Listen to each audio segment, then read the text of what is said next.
This is the Samsung Galaxy A36, and if you got yourself the Galaxy A36, these are a few things including tips and tricks to get the most out of this device. Now the first thing you want to do is to sign in on the device. So you sign in into your Samsung account, you head over to settings and you should see sign in here. Once you tap here, it's going to ask you to input your password and username and email, then you can sign in. Now having your device signed in also gives you extra features, and also you'll be able to back a few things up to the cloud once you sign in on the device. The next thing to do right after signing into the device is to check if there's any new software update. Still inside settings, you scroll down and you should see software update here. You tap software updates, then you make sure you are connected to the internet or you have Wi-Fi connected to your device. You then select download and install, and this is going to check if you have any update ready for your device. Next thing you want to do is to change your navigation bar if you want the device to feel more premium. So if you want this style of navigation bar, you head over to settings, then you want to go to display. Now inside display, you scroll down and you should see navigation bar. You select navigation bar and you have two options here to select from. So you have buttons and swipe gestures. By default, it's set to buttons, so you don't want to change from buttons to swipe gestures, and this is going to give you this style of navigation bar. Now here's a quick tip. In case you're in any app and you want to go back, you can swipe from any side of the screen, whether left or right, like this, and it's going to take you back to your previous page. Finally, the lights are back on, and Samsung Galaxy devices do have good speakers, even that of the Samsung Galaxy A series. Now to make the speakers sound much better, this is what you need to do. So you head over to settings, sound and vibrations, and you scroll down and you should see sound quality and effects. You tap on that. Then you want to make sure you have Dolby Atmos turned on. Now I think it's best you have it set to auto, so it will automatically have to do its own thing, or you can select these options if you want to. So there's movie, music and voice. Once you have this turned on, it's going to enhance the audio coming out of the speakers on your Galaxy A series device. Check out some AI features you get on the Galaxy A36. Now the first one is circle to search, and to have this activated, you can long press on your home screen and this is going to activate circle to search. It has a few features as well, so you can search for songs instantly and you can also do translations if you want to. Now this is how to use the circle to search feature. So you circle around the object or subject or what you have on screen, and it's going to look up that thing on the internet for you. And that's how circle to search works. Now the next feature you get on the Galaxy A36 is the Smart Select feature. So you can activate this by pulling the edge panel, and you should see Smart Select here. So you tap on Smart Select, and with this you get a few things you can do with Smart Select. It's a bit similar to that of the circle to search, but here's what you can do. So you can draw around anything and you get this option. So you can create a GIF using the Smart Select tool. You can also crop if you want to. You can pin this.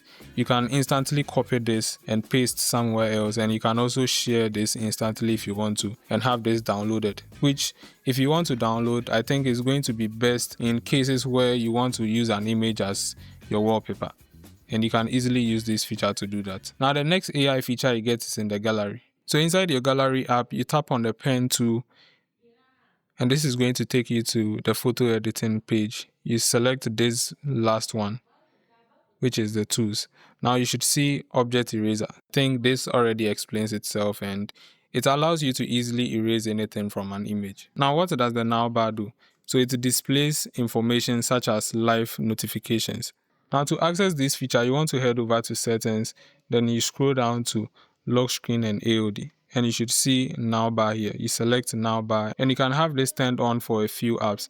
It's a bit limited on the Galaxy A series, but on the flagship you do get the full experience. So as you can see, you can have it turned on, live notifications for maps, Samsung Health, clock, view more would give you the other apps supported. So once you have this activated, it's going to make the notifications for ongoing activities look more visible. Live notifications will appear on the lock screen and also on the status bar at the top here, which you can have access to and inside the notification panel as well. And also this works with the media player just like this. This is how it's going to look like on your lock screen. On to the next is notification history, which is going to allow you have access to notifications you've cleared or you've missed. So to access this or to have this turned on, you head over to settings, then you want to go into notifications. Now here you tap on advanced settings and you should see notification history here, and you can easily tap this switch to have it enabled.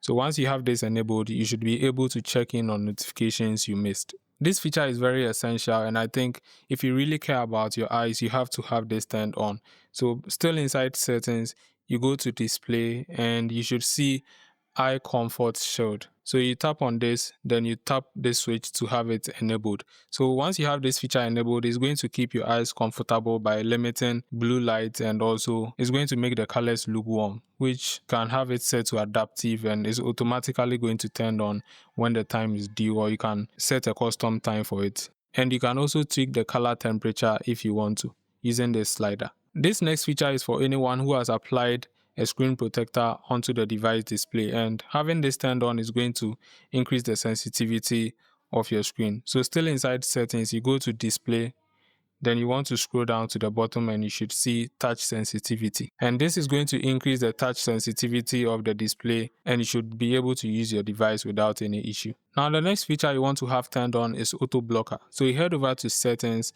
then you want to scroll down to security and privacy. Now inside security and privacy, you scroll down and you should see auto blocker here. So once you have this turned on, it's going to, as you can see, it's going to keep your device safe by blocking threats and other suspicious activities. So once this feature is enabled, for example, anytime you try installing an application outside the Play Store, you need to have to turn this off to be able to do that. So if that extra protection is important for you, preventing someone from installing any application from unknown sites or platforms onto your device, you need to make sure you have this feature turned on. So the next one is optional. Now, as you can see, when I long press my power button, it shows me my power off menu. Now you can have this settings changed if you want something similar like this. So you go back, then you go to advanced features, then you select side button. Now once you get to this page, there are two things you can do here with your side button. So a double press turns on the touch. As you can see, this is going to turn on the lights, and a long press will show me my power off menu. The Galaxy A36 runs on One UI 7, and in settings, it has been made easy for you to search for anything in the settings. So here's an example. In case you want to lower your screen and you actually don't know where to do that in the settings, you can tap on the search icon, then you type low screen or lower screen. Okay, let's lower screen. And you can see the top hits here, which is going to include brightness.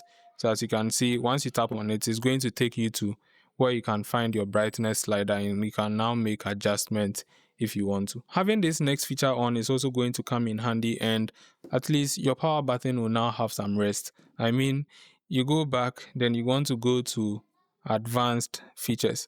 Inside advanced features, you go to motion and gestures.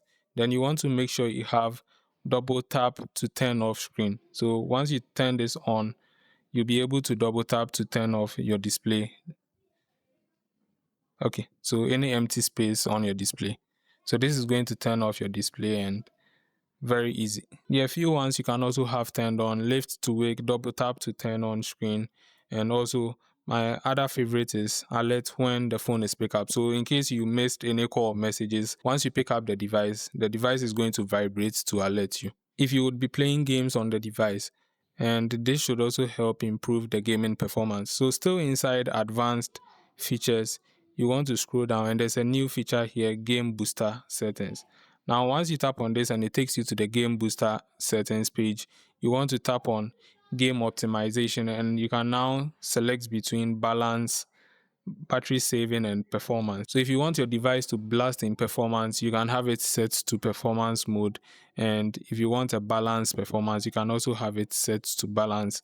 And if you also want to enjoy the game but also want to save battery life, then you can then select battery saver. There are a few extra things you can do. You can also customize them for individual games as well. So you can do the same thing: game optimization, FPS, and screen resolution as you can see here. Once you're done, you tap on save and you can now enjoy your game. The next thing you want to do is to turn on battery protection, and once you have battery protection turned on, it's going to help prolong the lifespan of your battery if you are planning on using the device for a very long period. So you can select from any of these options: basic, adaptive, and maximum. So once you have it set to your preferred percentage from 80 to 95, it's going to stop charging once it hits that percentage to help prolong the lifespan of your battery. This next tip should help you record better videos on the Galaxy A36. Out of the box, it shoots videos in FHD at 30 FPS, which is not really bad, but to get the highest quality on this device, you can change that by tapping on the FHD button here. Then you want to switch from FHD to UHD, which is 4K, and it's going to record in 30 FPS. So this is going to give you the best quality you can get out of the Samsung Galaxy A36. To also capture good images on the Galaxy A36, you want to switch to photo, and by default this is set to the 12 megapixel. You can switch from 12 megapixel to 50 megapixel, which is going to retain much details when you take a photo. If you'd also like to use the portrait mode, there are a few things you can do to get better edge detection. So you select the strength effect, then you want to make sure you have it set between 3 or 4. It's going to make the image look much realistic with that background blur effect. Now the next thing you want to do is to refresh your screen. I mean, changing your wallpaper. The stock wallpapers look very good, but if you want a different set of wallpaper, you can use this app called Wallbyte. And this has a lot of wallpapers you can have applied to your device. So this very one is also from Wallbyte. So check it out and let me know down in the comment section what are some of the things you do on your new device as a new user, and also stay safe. Share for more.